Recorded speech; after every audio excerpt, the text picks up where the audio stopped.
अलीगढ़ के थाना बनादेवी क्षेत्र से इस वक्त की बड़ी खबर सामने आ रही है, जहां पंजाबी क्वार्टर्स के पास सरकारी स्कूल के बराबर में खड़ी एक सीएनजी बस में अचानक भीषण आग लग गई। देखते ही देखते आग ने विकराल रूप धारण कर लिया और पूरी बस धू धू कर जलने लगी। वहीं बस से अचानक धुआं उठता देख आसपास के लोगों में अफरा तफरी मच गई और कुछ ही पलों में बस आग की तेज लपटों से घिर गई और मौके पर धुएं का गुबार छा गया। वहीं घटना की सूचना मिलते ही फायर ब्रिगेड की टीम तत्काल मौके पर पहुंची और कड़ी मशक्कत के बाद आग पर काबू पाया। हालांकि तब तक बस पूरी तरह जलकर राख हो चुकी थी। राहत की बात यह रही कि आग लगने के वक्त बस के अंदर कोई सवारी मौजूद नहीं थी, जिसके चलते बड़ा हादसा होने से टल गया। फिलहाल आग लगने के कारणों का स्पष्ट पता नहीं चल सका है। प्रथम दृष्टया आग अज्ञात कारणों से लगना बताया जा रहा है। पुलिस और अग्निशमन विभाग की टीम पूरे मामले की जांच में जुटी है। वहीं घटना के बाद पंजाबी क्वार्टर्स क्षेत्र में लंबे समय से खड़ी रहने वाली बसों को लेकर भी सवाल खड़े हो गए हैं। स्थानीय लोगों का आरोप है कि क्षेत्र में अवैध रूप से संचालित और खड़ी बसों का जमावड़ा रहता है। लोगों का कहना है कि सरकारी स्कूल के बराबर में इस तरह बसों का खड़ा होना बच्चों और आसपास के लोगों की सुरक्षा के लिए गंभीर खतरा है। लोगों ने संबंधित विभाग से अवैध बसों के खिलाफ अभियान चलाकर कार्रवाई करने और सरकारी स्कूल के आसपास सुरक्षा व्यवस्था सुनिश्चित करने की मांग की है। फिलहाल पुलिस और दमकल विभाग आग लगने के वास्तविक कारणों का पता लगाने में जुटे हुए हैं। Bureau report news eight 9। नाम क्या आपका? फैजान। आप इस गाड़ी को कौन है? ड्राइवर। ड्राइवर। क्या हुआ पूरी घटना बताइए। मैं अभी नोएडा से आया हूँ, आकर सवारी उतारी है मैंने। आधे घंटे पहले यहाँ पर लगाई है गाड़ी, लगा के अड्डे पे खाना खाने गया था, लौट कर आया हूँ। 10 मिनट के बाद तो आग लगी भी मिली गाड़ी के अंदर बहुत बुरी तरीके से।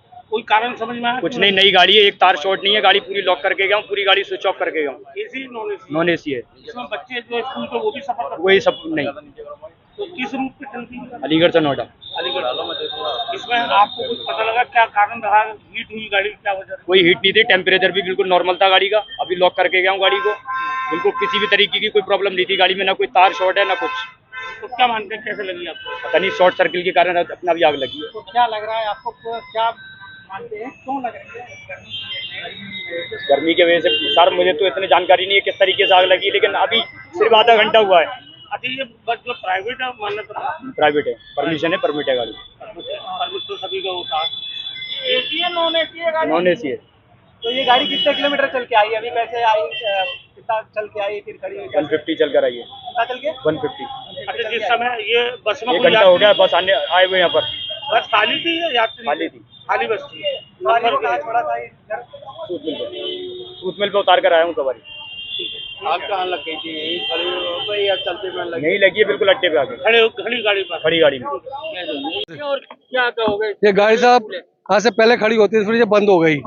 तो मैंने पहले बात करी थी ट्रैफिक इंस्पेक्टर, बोले 2 गाड़ियों के परेशान है इन लोगों को। ये सब एक गाड़ी की, ये सब देखो पूरे हमारे घर के आगे खड़ी है, रोज लड़ते हैं, बोलते हैं हमारे तो ऊपर तक पहुंचे, आप कुछ नहीं कर सकते। हम बहुत परेशान हुए और साहब एक्सीडेंट होते हैं, मानते लोग नहीं, जनता को असुविधा होती है।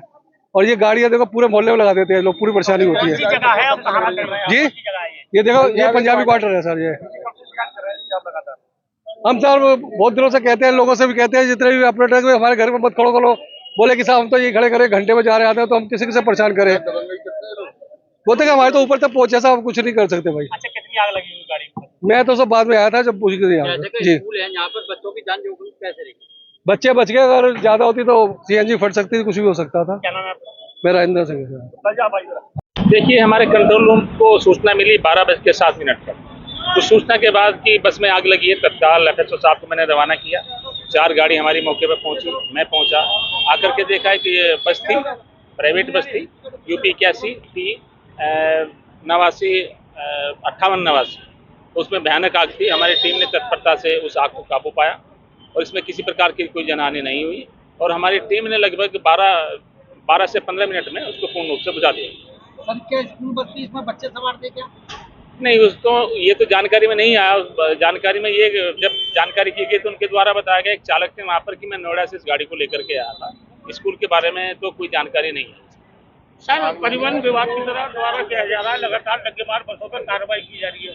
स्कूल से चंद महज की दूरी पर, कदमों की दूरी पर इसमें आग लगी, इस पर क्या कहेंगे सर? बच्चों का स्कूल भी था। देखिए, हर डिपार्टमेंट के अलग अलग काम है और हर हमारे काम निर्धारित हैं। और जो हमारा काम है हम वो करते हैं, वो शायद अपने स्तर से उसमें कार्रवाई प्रभावी रूप से कर रहे हैं। ये सर प्राइवेट बसें जो नोएडा रूट पर थी, इस पर अब किस तरह की कार्रवाई होगी? और भी गाड़ियाँ खड़ी रहती हैं? इसमें जो हमारे उच्च अधिकारी हैं, जो इस डिपार्टमेंट से संबंधित, जैसे अन्य आरटीओ डिपार्टमेंट है, अन्य डिपार्टमेंट है, तो वो उनके स्तर से अपेक्षित रहे। आग के कारणों का क्या पता लगा? आग के कारणों का प्रथम दृष्टया मुझे ऐसा लगता है कि जैसे चालक से बात की आग बुझ जाने के बाद में, उन्होंने बताया कि मैं उसको गाड़ी को ला करके भी खड़ा किया था, तो ऐसा लगता है कि गाड़ी जब खड़ी किया होगा कहीं ना कहीं वो थोड़ा हीट रही होगी। हीट होने से क्या होगा, जब उसने गाड़ी खड़ा किया, अब जब आदमी अपनी मंजिल पर पूरा पहुंचता है तो ये नहीं देख पाता, उसको सोचता है मैं घर निकलूं या जिससे मिलने की जाना वहाँ जाऊँ, तो हो सकता है वो देख नहीं पाए प्रॉपर, गाड़ी हिट रही होगी तो कोई वायर शॉर्ट सर्किट हुआ, शायद उसकी वजह से आग लगना संभावित हो सकता है। सर दमकल विभाग की क्या गाड़ियाँ बुलानी पड़ी? हमारी जो गाड़ियां हैं, 4 गाड़ी हमारे पास मौके पर पहुंची थी, हमारे FSO साहब पहुंचे थे, मैं खुद टीम के पास था। और फिर दोबारा कहूँगा कि जो आग है उसके प्रति लोग अब सतर्क रहें, अपने घरों में भी जो हमारी किचन है उसमें प्लानिंग रखें कि जो हमारी किचन है कम से कम 1 बाल्टी पानी, 2 टाट की बोरी अगर रखेंगे तो क्योंकि जब भी कभी आग लगती है हम लोग प्लानिंग नहीं कर पाते हैं, हम लोग एकदम घबरा जाते हैं कि हमको क्या करना है, तो वो प्लानिंग हमें रखनी पड़ेगी। और ये चाहे हमारा घर हो चाहे हमारा संस्थान हो, क्योंकि हम आप लोगों की आग बुझाने आते हैं, परिवारों की, संस्थानों की, लेकिन उसमें आप हमारा आने का काम भी होता है, लेकिन अगर आप तैयार होते हैं तो बहुत बड़ी दुर्घटनाओं को आप रोक सकते हैं।